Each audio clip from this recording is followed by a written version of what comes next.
What's up, ladies? Welcome to another episode of the Revitalized Womanhood podcast. I am here with my newest fabulous friend, Isabel Ladd. We met in Austin when I was on at the retreat for the Brim, Sally Holder's retreat for the Brim in Austin, and we met there. And I could not stay away from this woman because if you are watching on the YouTube episode, she has amazing style. She was like a magnet for Jen and myself. We were like, okay, we need to meet this woman. She looks amazing. She has amazing style. And then come to find out, she's an interior designer and her spaces that she designs look just like how she dresses. And they are gorgeous. Isabel, welcome to Revitalized Womanhood. Thank you. I'm so happy to be here. I love mixing fashion with interiors, and it's all about like high-low. So actually, look at this example for anyone who is watching here on YouTube. This is Gucci wallpaper, and this is a Walmart dress. So I love that. High-low. High-low. I love it. Well, and it's also, you can find inexpensive things. I'm not going to say cheap because you can find inexpensive things that feel great or that have great texture to them, and they will add to anything, whatever you're wearing, what a space you're designing, whatever, it's just all about your visual. Anyway, we'll get into that. Yeah, will you please? I do have more to talk about with that. Oh yeah. Will you please introduce yourself to my listeners? Yes. So my name is Isabel Ladd, and I have a full service interior design studio in Lexington, Kentucky. And I am from Brazil. I've got 2 kids who I love. I've got a boyfriend. My baby daddy is my neighbor. So it's like one giant, we're like the Duggars. And yeah, it's just one big giant family. And I've got awesome people here at my studio that work with me. So there's a lot of people in my orbit.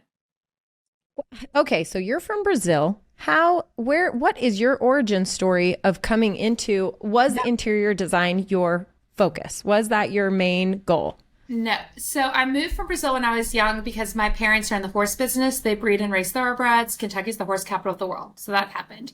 That makes sense. My goal when I was younger was always to be an actress. And so I went to school in Los Angeles for acting.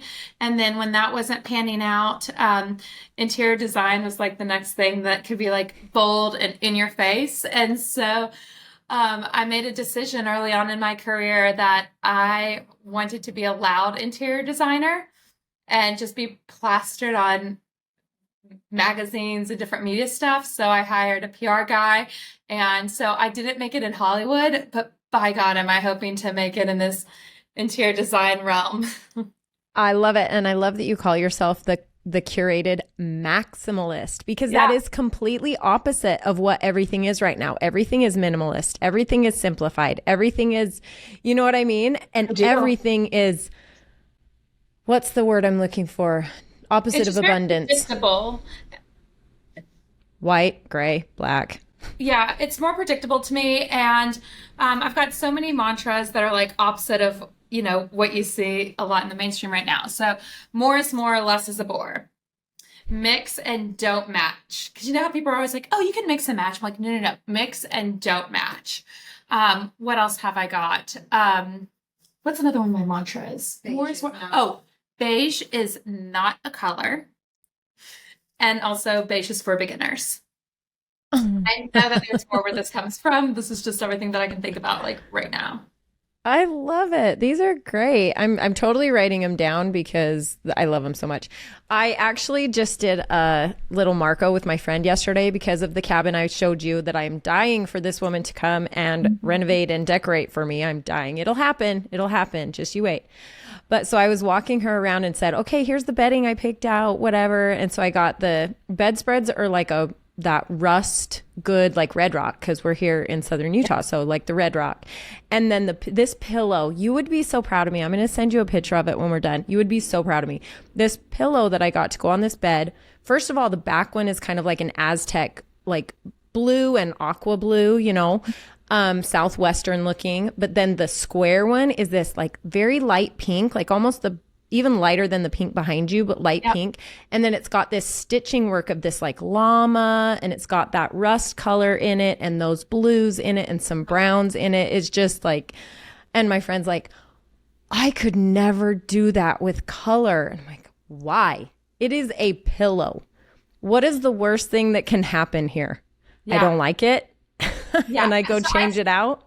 Yeah, I say that all the time, that kind of philosophy of like, this is just interior design. This is not rocket science. This is not like doctor intense stuff. Like, I am saving lives, but like I'm saving like emotional lives. I am saving lives, okay? But it's just a different kind of life saving. I'm saving people from themselves. I'm not kidding. Listeners, you need to go jump on her Instagram. Is it just your name? I have it right here, actually. Yep, it's Isabel Ladd. Isabel Ladd Interiors. And we'll link it in the show notes as well. But your spaces just, and I'm wondering, I'm really curious if it is something that's a very specific person that is drawn to it. Because I can't believe that, because they are very beautiful. So I think they would resonate with all types of people. Like even men, I can see how these would be pleasing to the eye for anybody. So it doesn't resonate with everybody, but thank you for your kind word. I have every once in a while. It's like when I get a cold call from someone that I've like never met before, hence the cold call. I do always ask them, like, have you been on my Instagram? Have you been on my website? Because I need you to know, like, the things that I do is a lot of color and pattern and like what I consider high vibe. And so every once in a while, maybe like 2-3 times a year, I will get someone who's like, oh no, I haven't looked at your website. And I'm like, okay, do that. So before we like resume this conversation, because I need us to be on the same level, because I don't think I'm the interior designer for everybody, just like not everyone is the client for me. And what I decide based on like the projects that I can take, because I can't take them all, but the most important factor for me is high vibe. And what high vibe means to me is someone who is excited about interior design, who is excited about what I can bring to the table. So therefore is not micromanaging. And I get that sense literally at the first, like our very first phone call, before any meeting or before anything goes on. And it's like, if they're going into this phone call and they're like, this is what I've done. This is the paint color I have to use. This is the furniture I have to use. And I might use the word wallpaper. And they're like, nope, I don't like wallpaper. It's from the 80s. Or, you know, my Amazon delivery driver thinks that this is not a good color, whatever. They get their opinions from like so many people.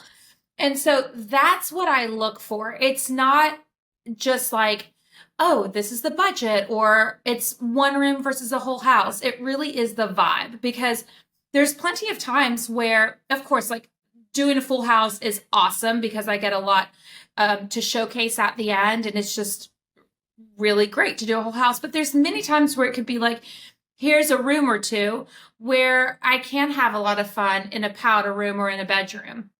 And so it really is about the vibe, and if a client is going to trust me to do my thing, or if I can just tell this is going to be not fun for both of us.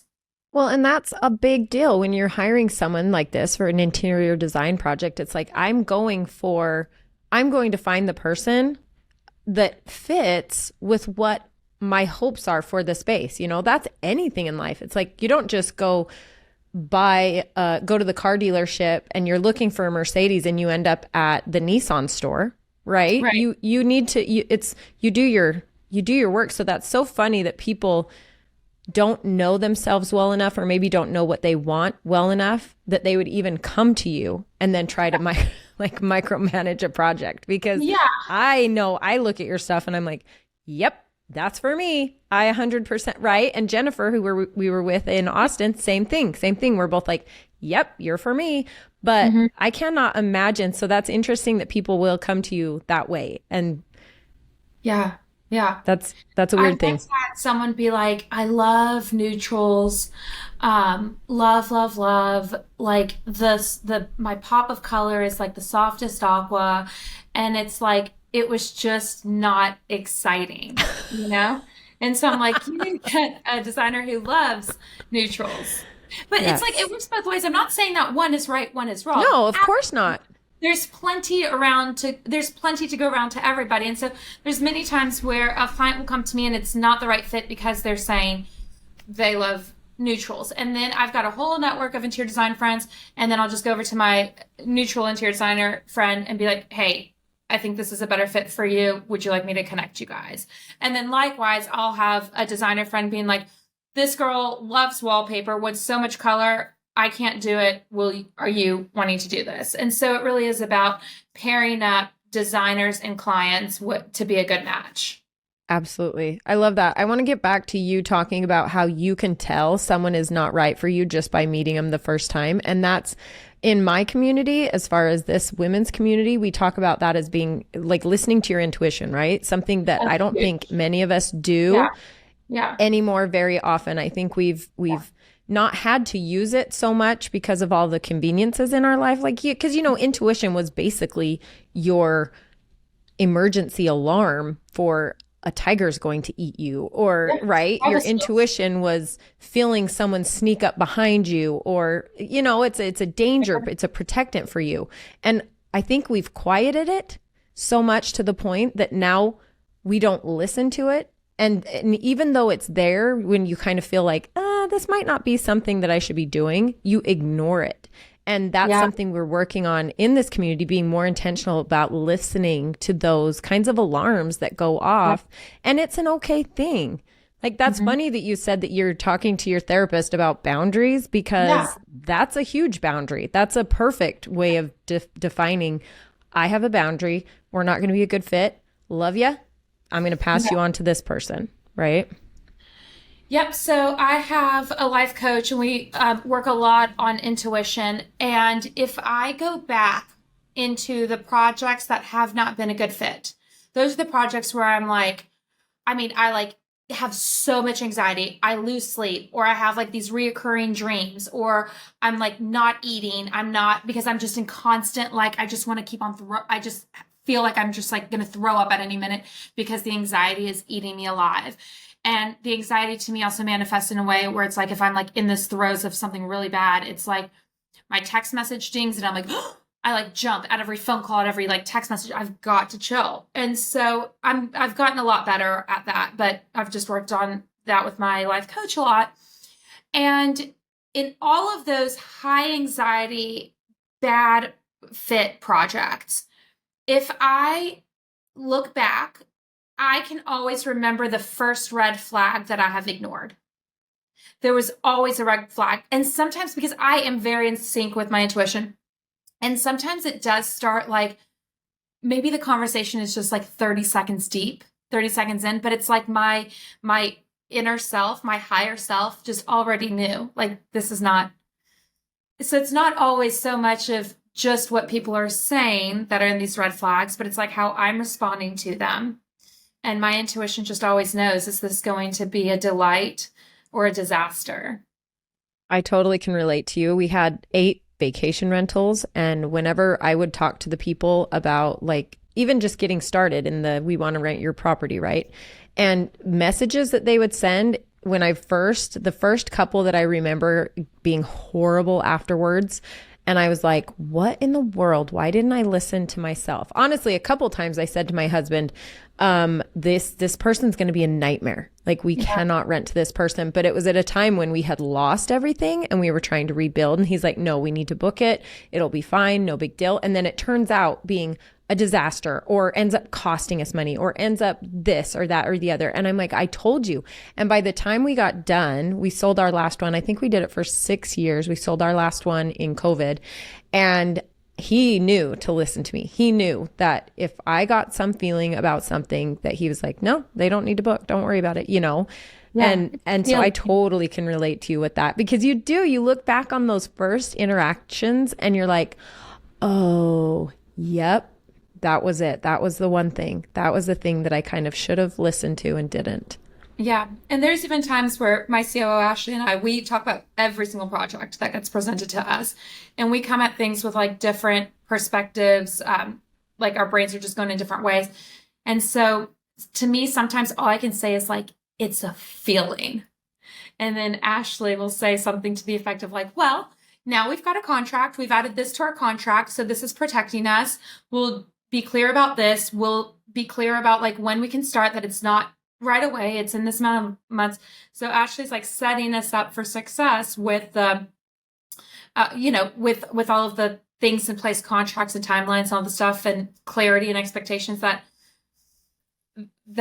is going to align. But to me, sometimes I just don't have any other measure except something doesn't feel good. And I cannot always articulate what it is. I get you. I think that's an amazing thing to have. And I think it's great for all of us to remember to hone in on that skill, because it's something, like I said, gets quieted. And I think we don't use it enough. I want to ask you a question about when you got started doing this. How long were you in interior design before the kiddos came along? No, I went to school for fashion design or textile design at fashion school. And then I was a stay-at-home mom for a few years. And when my kids were young, I would host a lot of play dates at my house. And so people would always say, like, how is your house so pretty? You've got two tiny little kids, like a 1 and 2-year-old. And so my go-to answer was always, I don't think you should sacrifice style just because you have kids. And then, that was in the days of like a lot of furniture I hear a lot of people be like, well, the furniture should be IKEA because it's cheap. It can be replaced while the kids are young. Or I'm not going to invest in like this good stuff again, because of the kids, they're going to tear it up as they're like, young. But I don't think you should sacrifice style. The two can absolutely coexist. So the way that I would do this is, my first thing with everything is like, does it bring you joy? And if the answer is yes, that's my design philosophy above all else, is, does it make you happy? Not, does it make your mother-in-law happy? What does your friend have to say about this? What do all of these other people have to say? But like, does it make you happy? But when I say you, it's also like the people in your home, right? And so what that meant to me is no performance fabrics on my upholstery, because performance fabrics back then, this is when I started 10 years ago, but back then performance fabrics were just like so bland, just like a textured neutral. So what I would do instead is I would get like a green velvet sofa, because I thought that was so cool looking, and pillows, and I'd upholster chairs and like awesome fabrics that made me happy.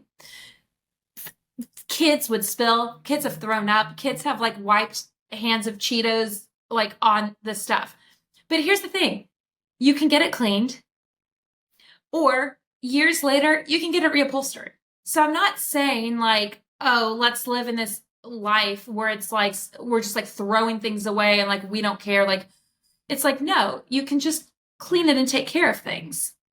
Yeah, And I think we got into a DIY. Like, you do a lot of DIY, don't you? Mhm. Yeah. That you do a lot of refurbishing and changing things up, because I would imagine you get bored with things. Yes. And that gets very My- expensive. Yeah. Yeah. So actually right now, like, I am renovating my house, and for the only reason because my house was completely done and so pretty. And so now I'm bored with everything being like done, that now I'm like adding chaos, because I need the chaos, by doing a small addition. None of the furniture is getting thrown away, but it's all getting moved around, because that's very creative for me. So for example, what is currently the living room is going to become a dining room. It's going to have a ping pong table as the dining room, and like a mural all the way around. It's going to like have jungle vibes. I'm so excited. So then chairs that are currently in the living room will go into a bedroom and reupholstered. So I'm not throwing anything away. I'm just giving things new life. I love that. I love that you're changing rooms into other rooms. I've never even thought of that. I've never even considered that. Did any of you listening just go, huh? Well, first of all, I shouldn't say that, because I don't think I've ever lived in a house that could have a second purpose for another room. Like, maybe, but because we travel so much, we have tended to stay in very, very small quarters. But that is so, you just blew my mind with that one. I love it. Expound on that a little bit, because I talk about this a lot when I go to clients' houses. I think that every room needs to be lived in and loved in. And it has to be a reflection of your family and your family's needs, and not how a realtor proposed it when they were like selling you the house, or what the floor plans originally said, or how the previous owners had it staged. Here's my example. most houses have the floor plan will have like a formal dining room. Most people, and I say most people based on like my clients, are not crazy formal people that Right. need formal dining tables the majority of the year. They might, if they're hosting a meal. I hear this a lot from people where they're like, oh, for Thanksgiving or for Christmas. But I'm like, so many people are like go to other people's houses to do Right. those. And that room stays like ghost town for the entire year. Yeah. So therefore you would take a room that was originally proposed by a previous homeowner or by the realtor, whatever, as the dining room, but maybe you don't need it as a formal dining room. Maybe instead you just need like a second living room. Maybe one that's just like cozier, like, I don't know, whatever you need, or maybe a home office / living room. And then you're just using it the majority of the year. And say that you do want to host a big formal thing once or twice a year, you can move things out. And and this might sound crazy too, but like if it really is a big deal that you have a formal living room once or twice a year, hire movers, move your furniture, your existing furniture into a garage or into wherever, upstairs in a different room, whatever. Rent from a staging company a table and chairs. And there you go. You've got your dining room that you need just a few times of the year, but you're not sacrificing a room for the majority of the year. That's so smart. That's really so smart. I wanted to ask you, well, and we kind of touched on this. So was this before we were recording? I think it was before we were recording. And you said maybe it was when we started. Anyway, we had such a fun time already. And I'm like, we got to record. We got to get going. So you've got your 2 kiddos, right? Mm-hmm. And you've got your boyfriend and you have your ex living next door. Yeah. We share a backyard. Yep. He and his girlfriend, who I adore. Okay. Who you adore. Great. You guys are like. And my mom goes in between both houses, like taking care of the kids and doing like helping us with, everything. Right. So I want to ask you, and like I said, again, don't feel bad if you have to be like, nah, I don't want to talk about that. But being what it is. Okay. So when was the divorce? Before or after? So after both kiddos were born? Yes. And to tell you the truth, like I have blacked out of so many things that like, I think that I've been divorced. I don't know how long I've been divorced. It could have been like 2 years or 10 or like 8 years. I don't know how long things have happened. Well, so I'm getting somewhere with this. So my question about that is since then, have you, because now you are working on trying to balance single mom life, right? Mom life with your work life, like partner life with your work life, versus your mom life, right? Like, do you know what I mean? You wear all these different hats. Yeah. Where is it that you have found that you're able to find the balance, the alignment in all of those different hats, right? In wearing them, taking them off. Yeah. So to me, I now have like an awesome life that I really love, but it hasn't always been this way. I had to like go through a lot of bad stuff to realize like what I want and what's the best life for me.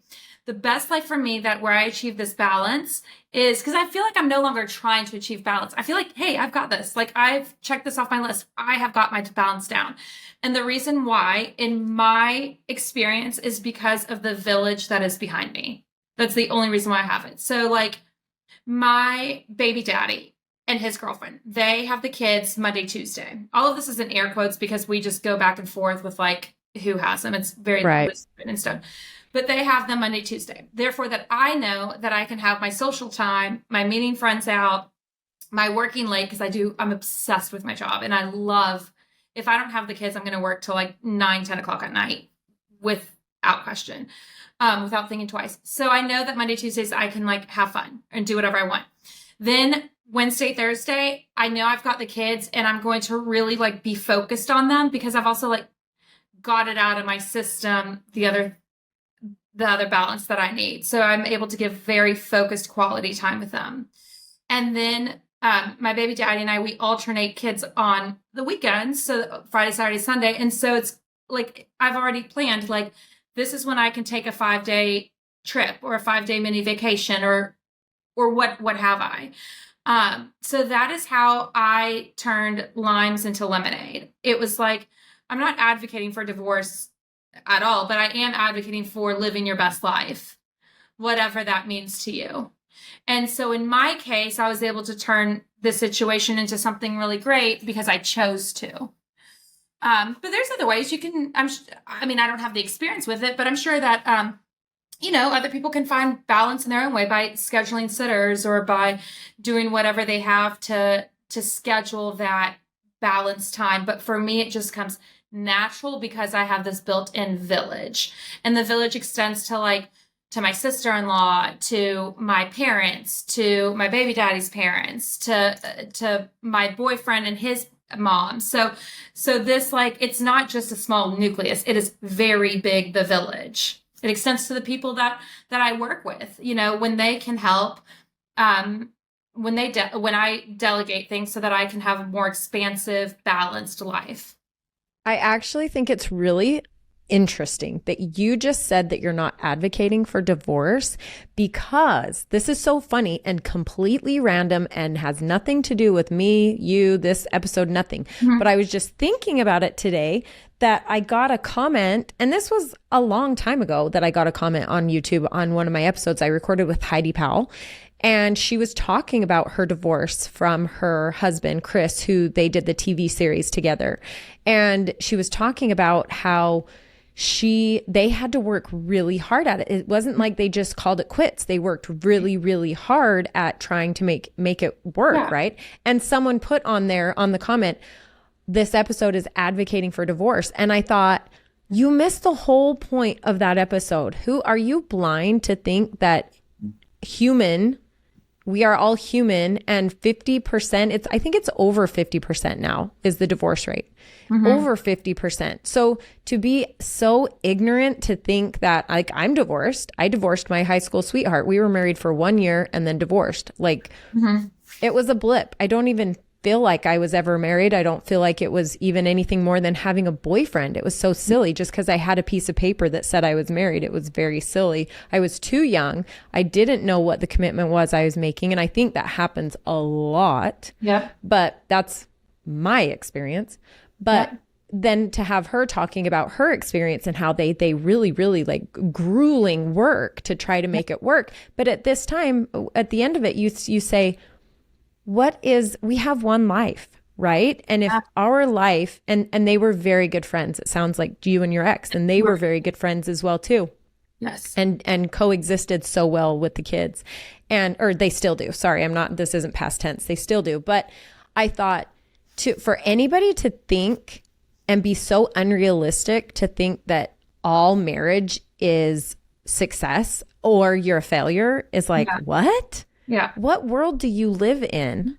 Because I feel like divorce, just speaking for me and what I would imagine would be the grand majority of people, it's not easy or something light to be like, okay, all of a sudden we're going to break up our relationship, and we're going to have to think about what to do with the kids and how they're going to take this, and divvying up this and that, and how it's going to affect families and friends. That's not something to be taken lightly. So I would imagine that the majority of people do make a good, educated decision for the betterment of the lives of the people that are involved. And so it's not just about the husband and the wife, but it's about who else is involved in this, kids and extended family and friends and all that stuff. So, but no, I'm a huge proponent of living your best life, whatever that means. And that goes well beyond married versus divorce. Well beyond. It's well beyond. What is your dream job? What is your dream? What is your passion? What is your dream volunteer thing? What is your dream income? What just delights you and above all else? And then try so hard to do that. Our monthly topics. So I have topics each month in my community for my members, and August starts define your happiness. Mm-hmm. Mm-hmm. Because it is, how do you do that? You have to be super mindful about what is, like you said, I loved that you said, what makes you happy? What Yeah. makes you feel good? Not what makes your mother-in-law happy, not what makes your sister happy, not what makes your friends think that you're cool for having this look in your house. What makes you happy? What brings you joy? And so now I'm asking the women in my community to do that, to really, really, really, really make the decisions between, is this something that you've had in your life that actually, like, so let's take it to a pillow, a throw pillow, just for super simplicity. Interior design. Like for so simplicity, look at this throw pillow. And if it is something that brings you joy, like I found those pillows at TJ Maxx with llamas on them. They were pink and blue and brown and rust. And I was like, oh my gosh, these are so cool. I don't know how many people would have actually picked those pillows up, right? But for me, totally brought me joy. I was so excited. I think I've told so many people about these pillows. Yeah. That is a sign that this makes you happy, right? Yes. Yes. Otherwise, you pick something up and you're like, I don't know. I wonder if so-and-so is going to think this looks good with this, right? Do you hear the difference? I do. And so something with interior design that I do often is I will go to like one of our first meetings. Generally, it's the first one. And it's where we're walking around the house and we're talking about priorities. And so oftentimes people will say, hey, let's decorate this foyer. It's the first thing that you see when you walk in through the front door. And I'm going to give that specific one as an example. And I'm like, but what is the entrance that your family uses the most? Because that's what we should design first. Maybe that's a mudroom hall. Right. You enter through the laundry room that's connected to the garage. Maybe you enter through just a back hall. But we need to decorate for your family first. And so what if that back hall could be an explosion of like the happiest wallpaper that sparks joy to you? Let's prioritize that. And then we'll do the foyer later put that later on the list. And so I'll do the same thing with like, okay, I hear this a lot about kids' bedrooms. They'll say, okay, now we've done all of the stuff in the house. Now let's just go to the kids' bedrooms. I just want the kids' bedrooms like super cheap, just like throw things together and it's fine. And so I counter that. I try to. And I say, these are the kids. Like, these are the people that they need to find happiness in their room.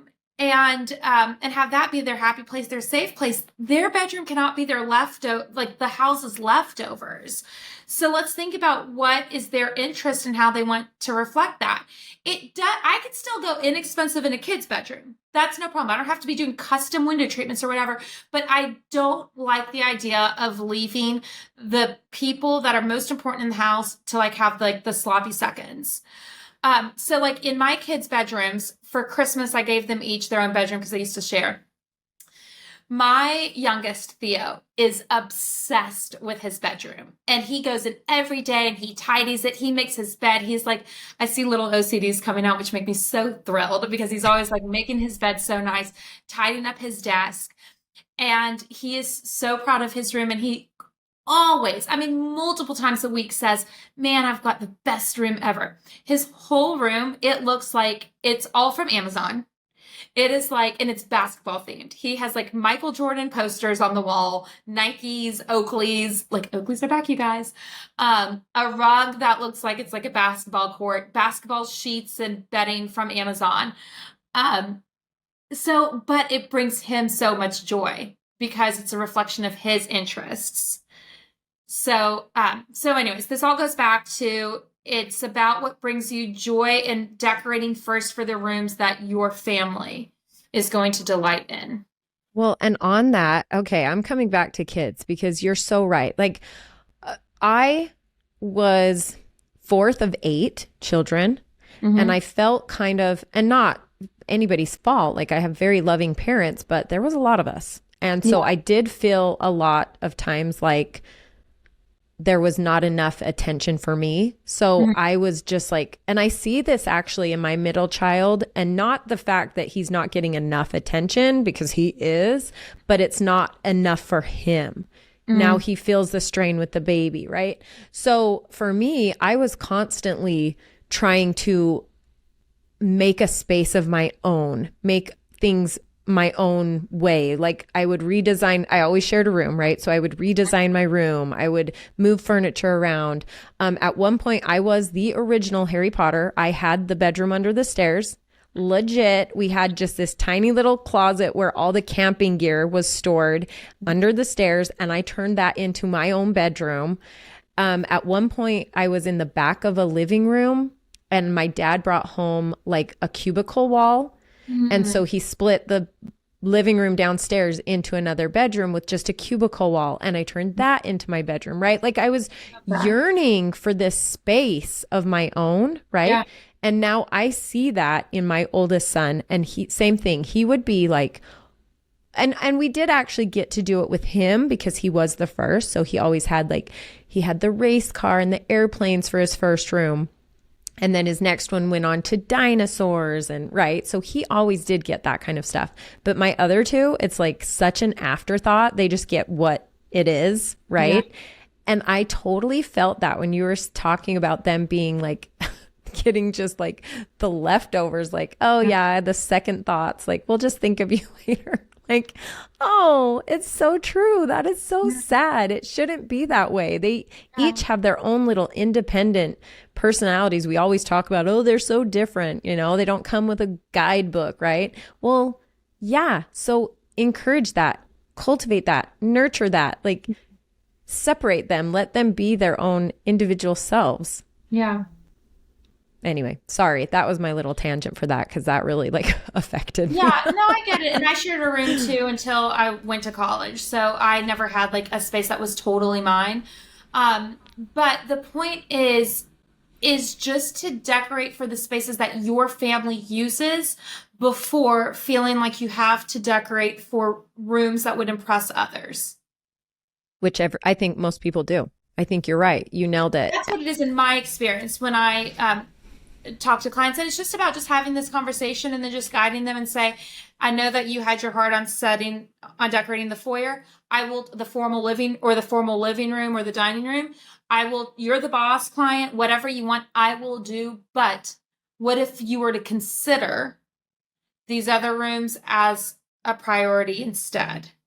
Also, what about like, where do you spend most of your time? Do you spend most of it like not even coming in and out of the house, which I love that concept because it's kind of like when you get home, it's like, oh, if I had one of your spaces welcoming me home every day, I couldn't be ornery. I swear to you, I could not. You couldn't with that. Think about your wall behind you. Like, how could you be mean or mad seeing that every day, right? But even one step further than that, moms, what about the moms that are constantly, I'm thinking of you, Kelly, I'm thinking of you, constantly in their laundry room, right? Oh my gosh. I've constantly. So please make this laundry room somewhere that you want to hang out. I did the tiny little bathroom in our cabin and it's tiny and it's so cute. And I thought if we ended up moving up here, I could do my podcast right here. Like the width of a shelf.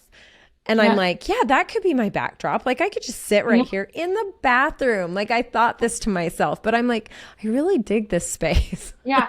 So with laundry rooms, I have put wallpaper in them. I've taken lots of laundry rooms will have just like a generic tile. And so there are times where it's appropriate to do a no demo reno. So it's like you don't have to dig up the tile, jackhammer the tile or anything, but you can just paint the tile with floor-based paint, and then you can buy a stencil online. You can have stencils made that are the size of your tile. So if you've got like an 8x8 tile, just have an 8x8 stencil. So it's pretty easy. I've stenciled so many floors in my house. I've stenciled 3 floors in my house from concrete. So you can do that. You can change the knobs to like Anthropologie has really fun, quirky knobs. So you don't have to do like the basic, whatever, builder's grade, standard knobs, whatever. Do a fun light fixture and a giant secret. It's not even a secret, but what I want to shout from the rooftops is change your light bulbs. Change your light bulbs, change your life. If you put lots of laundry rooms or utilitarian spaces like that, will have this like white light or fluorescent light that does awful things to people's mood. But if you change it to a warm glow, it suddenly just becomes, this is like a mental thing. This is not like me making this up, but it has an effect. Light has an effect on your brain. There are times when you need cool lights, like operating rooms. There are times when you need beautiful lighting that make you feel good, laundry rooms and everywhere else. And everywhere else. Exactly. No, it's obviously because why do you walk into a spa and it's like fluorescence? You're like, oh, no, you walk into a spa and it's dimmed and Yeah. it's peaceful and it's calming and it's a mood. Yeah, it's a mood. What do So you have make laundry going? fun again. Oh, yeah, exactly. Or your kitchen. I mean, the kitchen, hello. Like I don't even spend that much time in there, but if I had an amazing kitchen, I probably would. I'd probably all of a sudden become like a really Yeah. good chef. So I don't cook. My boyfriend does. He cooks and we do take on all that stuff. But like my kitchen is all for like feeling good. And so I joke that I'm my own worst client. Like I can make a decision for a client quickly and confidently on like tile or whatever.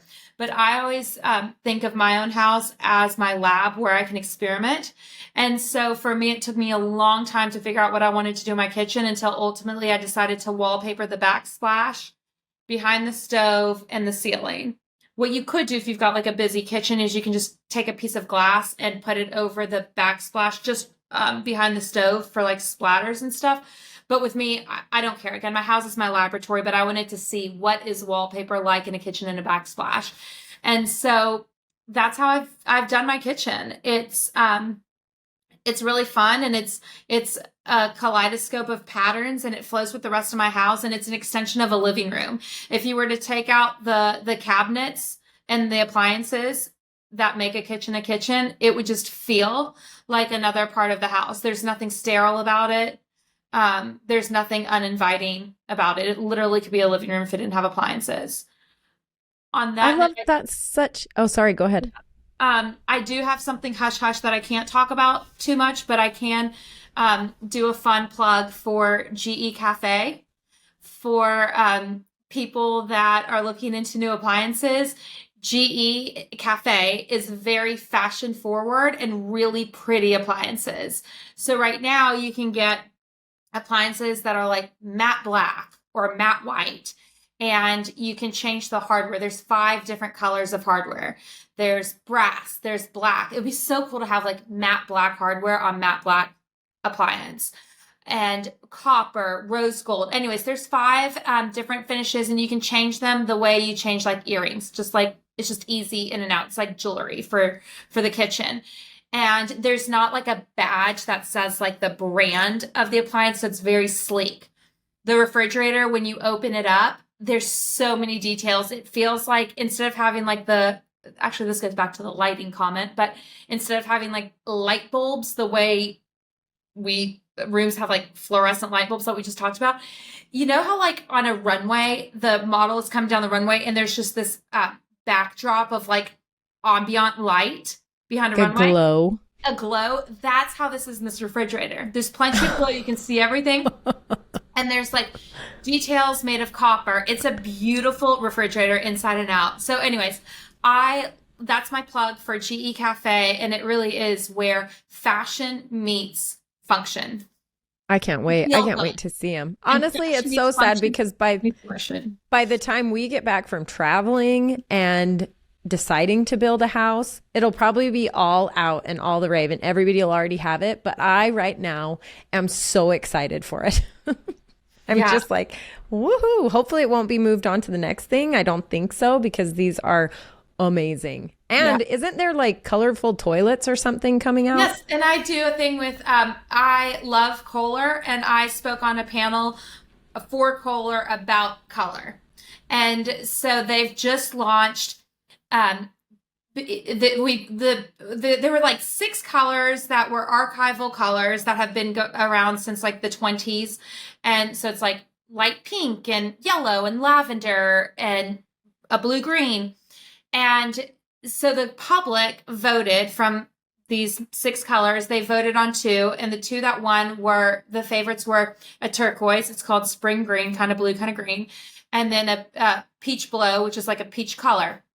And so they're making them into toilets and sinks. And now they're live. I can talk about it. I can shout it from the rooftops. People can go buy them.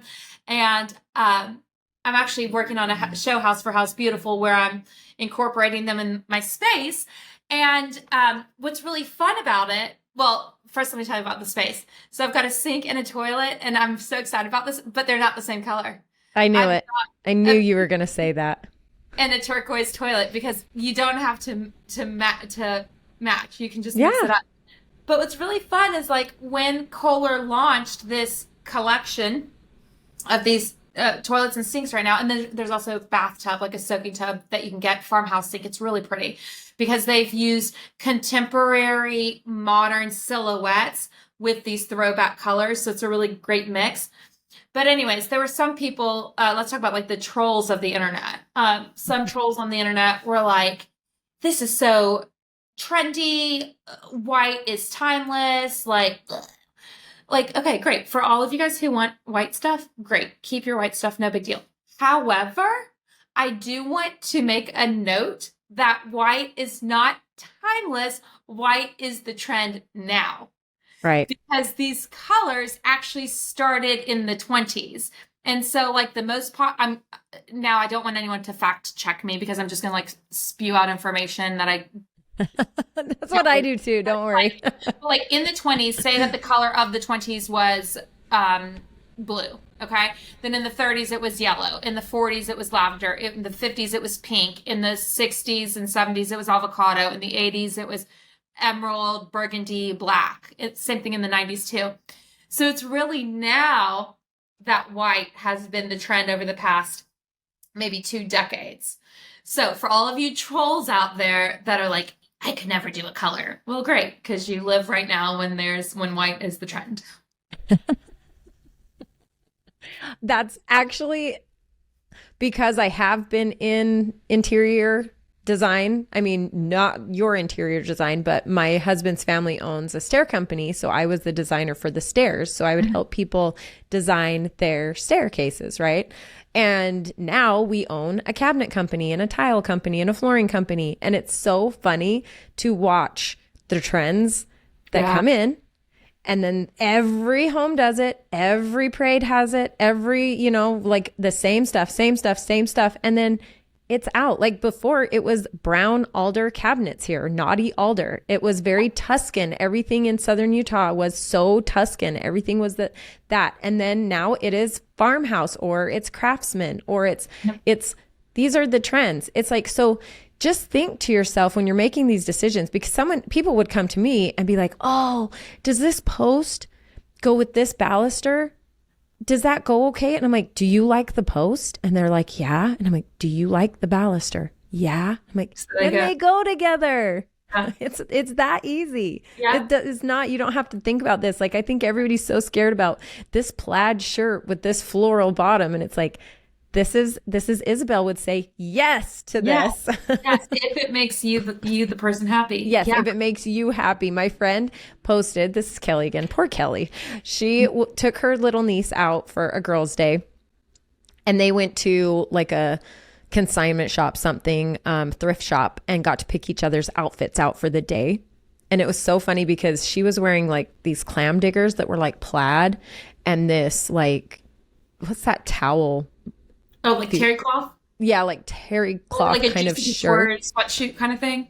Yeah, it was just terry cloth, like, but an old man's like terry cloth shirt, like old school. I know exactly what you're talking about. And I'm like, oh, I love before I even knew what they were doing, I'm like, Kelly, I really love your outfit. And she's like, are you kidding me? And I'm like, I really love your outfit. She told me what it was. And I'm like, that's hilarious. That is so funny. Okay, so you've told us about GE Cafe. Is there anything else that you can talk about that's coming that my listeners need to be watching for you? Okay, because I know there are secret hush-hushy ones, and we'll have to check back in with you when that happens. But for now, TA's out there. But the one that I'm so happy that we're having this podcast right now because it was just announced on Friday, and so this is like the first business day that I can talk about it. But the show house with House Beautiful. So House Beautiful magazine, it's the longest running publication of interior design magazine. And for the past 8 years, I believe, again, do not fact check me. I'm just making up numbers right now. But for the past few years, they pick a house, and a house is built from the ground up, and each interior design, each room is assigned an interior designer, and there's awesome vendors that we collaborate with. to showcase their product. So fabrics, wallpapers, plumbing, appliances, all of that, they're showcased. And the idea is just to get really creative and show people like this is what a designer would really, or how a designer would really decorate if they didn't have too many limits on them. But what's significant about this particular show house that I'm signed up for is that it's the first house that is a renovation as opposed to a build up. And so that's going to inspire a lot of people to say like, hey, here's how you can do simpler renovations because not everyone is building a house from scratch. The second really significant thing about this project, about the show house, it's the first time that it's an all-female design team and a female builder. That's so fun. And I mean, I love girl power. Yep. I love girls. I love women so much. And so I just love just this dynamic of, gosh, if I could have like all women in my business. Well, I shouldn't say that, but I do all girl power. No, because I love my men stuff. So I feel you. You know, I feel you. I run a women's community. I feel you. I get it. Like there's so much magic when women come together and start realizing that they have these unique gifts that they can bring to the table, right? Women that build each other up. That's huge because there is a difference like in this like collaboration over competition feeling like with the show house. I strongly feel, I bet every other designer there does too, is like I want every single designer to just do like their best work because I want to be in the company of awesomeness. It's going just to attract more people to a show house. And I want to be one of many awesome ladies, you know? Yep. As opposed to the other way around. So I want to be in good company.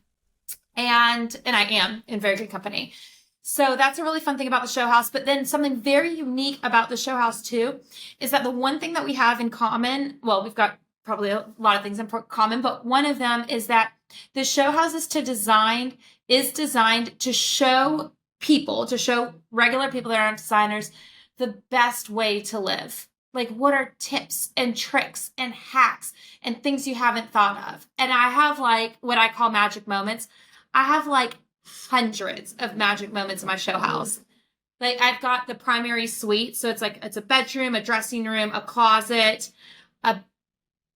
There is a closet that I've carved out a bar. There's a bathroom and then there's a sitting room. And there's just magic moment after magic moment after magic moment. I want to tell you guys all about it, but I'm like sitting here like, unless you do. It might be a different episode. And then of course follow along because it's just really cool just to get so creative.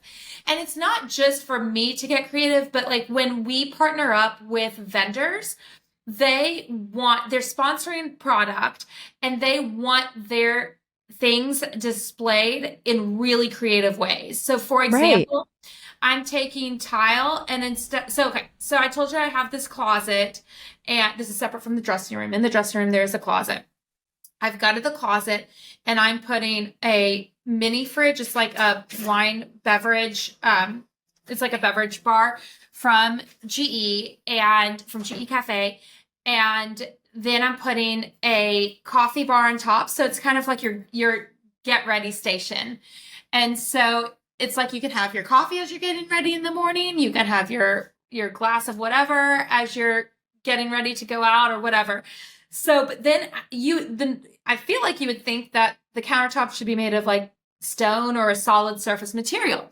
But what I'm doing instead is I'm taking tile. So there's tile that I'm using on the bathroom floor that I'm repeating onto the countertop. And so it's just going to be really cool to have tile countertop and then go up the backsplash. And then I'm like repeating the colors. So I'm not using the same tile. I'm alternating pink, orange, pink, orange, pink, orange. Anyways, that's one example of how like the idea is to get the people that come through the show house and the people that follow along on Instagram and in the magazine is to get them inspired to think creatively about their own homes. You had me at hello. You know you did. You had me at hello when I met you in Austin. So it's fine. I am so on board. I was just waiting for you to say a coffee bar in your room. I was just because honestly, that would be my heaven. Think about it. Think about what makes you happy. Think about when you travel and the moments that make you happy, right? The moments that just bring you joy. Well, mine is having coffee in my bed. Well, right now I go out in my kitchen, make my coffee, then I come back and get in bed. So it's not too terrible, but my perfect space would obviously be to not even leave my room. Yeah. Or getting ready for the night and having a glass of wine while I'm getting ready for the night and putting on my makeup and dance. Like, I try to tell my listeners, my audience, my women, I'm like, just, you have to infuse joy into your everyday. You have to not only notice the things that bring you joy that are already like, you would look at it as a mundane thing, right? But like me making my coffee in the morning brings me so much joy. I know what it's going to taste like. I know how it's going to turn out. I love it, right? That is something that's super mundane. It's going to happen every day, no matter what. So if I don't take a moment and stop and think about the fact that that just brought me joy, I miss it. That's a piece of joy that I miss. I just skim right over the top of it, right? Yeah. Or the first moment when you get into a freshly made bed. Oh, it's the best, especially if you've shaved your legs and like that feeling with the sheets. It's the best. It's the best, right? So if you skip over these moments, if you don't relish in these moments, and like you're calling them these magic moments, I love that. Adding them into your space, bringing these things into your home, like the pillows in my cabin. Every time I see them, I'm going to be so excited. When someone wrecks them, I'm going to be so disappointed. But then I'll just have to go find new ones, right? Yeah. And so I'm also, other magic moments in the space is I've teamed up with like one of my favorite humans. Her name is Erin, and she has a company, Relativity Textiles. She's a wallpaper designer, textile designer, and decorative painter and muralist.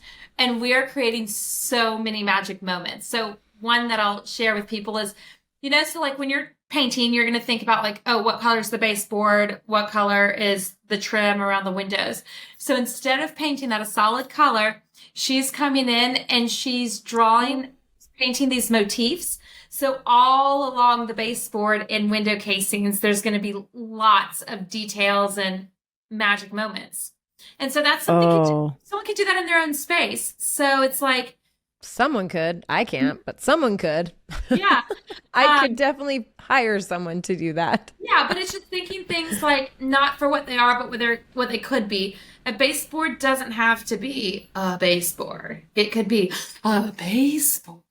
Oh my gosh. I love it so much. You're making me so excited. This is the Illinois house on your profile. Yes. Is that's this house? Okay, you guys, if you go and look, she's got the house on her profile, and it's the one that's the Illinois. That remodel is going to be gorgeous. Insane. That house has such good bones. It's going to be so fun. Yeah, it's incredible. That's a good property. Bowling alley.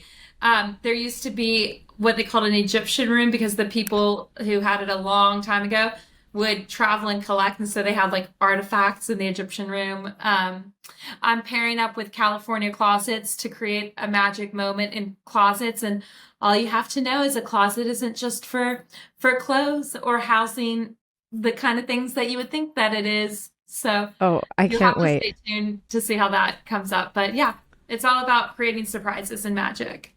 I'm going to stay tuned.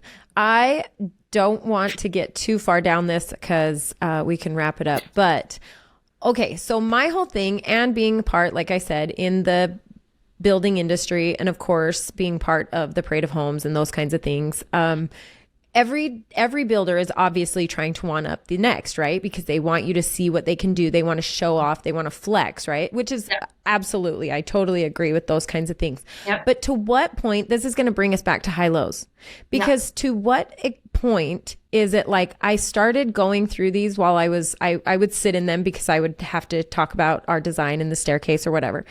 And at what point is it just almost like excess and sickening? Some of the things that it's like, is this really something that provides your family with?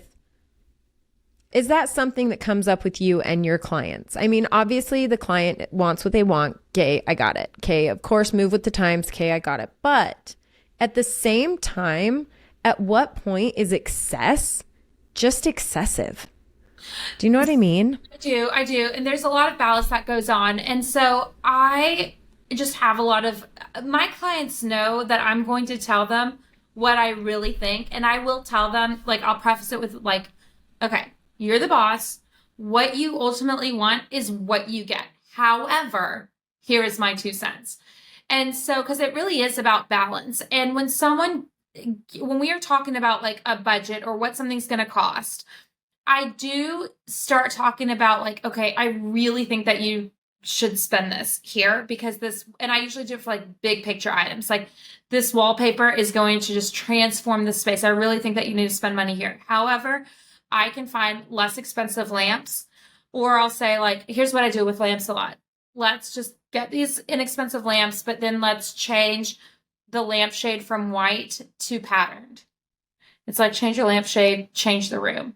Or, you know, these knobs can use an update. This is like not an expensive update. So I do really communicate where I think that you should spend and where I think that you should save. Because from my perspective, and this is just Isabel Ladd, when I'm not talking about, if I'm not considering the client here, my perspective is that I want this room to be as finished as possible.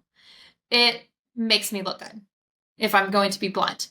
So I want to take that budget and I want to do whatever I can, however I can, to complete this room. It's going to work out great for both of us. You get a finished room, I get a finished room.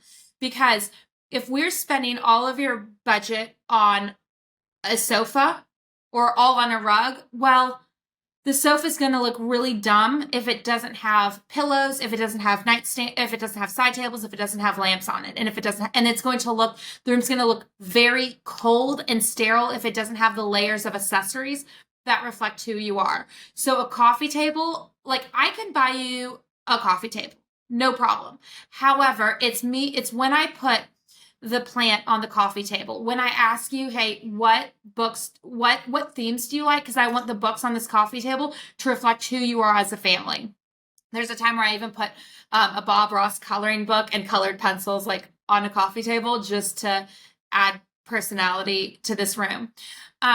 So it's like, I need this room to be complete so that it feels good, it looks good. And then I can proudly say, hey, I did this room. I want to photograph this room. I don't want it to be like, hey, I just did, like, we spent all of our money on like 2 pieces of furniture here. So like, don't tell anybody that Isabel Ladd Interiors was here. I don't want that. Please don't tell anybody this is my design. So what the client wants is a finished room. What I want is a finished room. So it really is about me educating the client and saying, this is where I think you should spend. This is where I think you should save. But right. I do that naturally in my proposal to a client. Is I'm not only designing with the aesthetics in mind, but I'm designing with like the value in mind and what's the high, what's the low. I love it. I love it, especially when we were talking, we were getting to know each other, and you did point out, you're like, this dress is from Walmart. Yeah, like, and this but I also, yeah, and this wallpaper's from Gucci. Like, I get it, high lows. It's not all about just going out and spending and spending and spending. You can be smart with your money. Yeah, it's about the complete project, and I feel like, I mean, I really love my outfit. Here it is. Oh, I love it. I know, I love it. So, but it's not about where is it from or where's the price tag or where's the label from. It's about, does this complete package make you happy?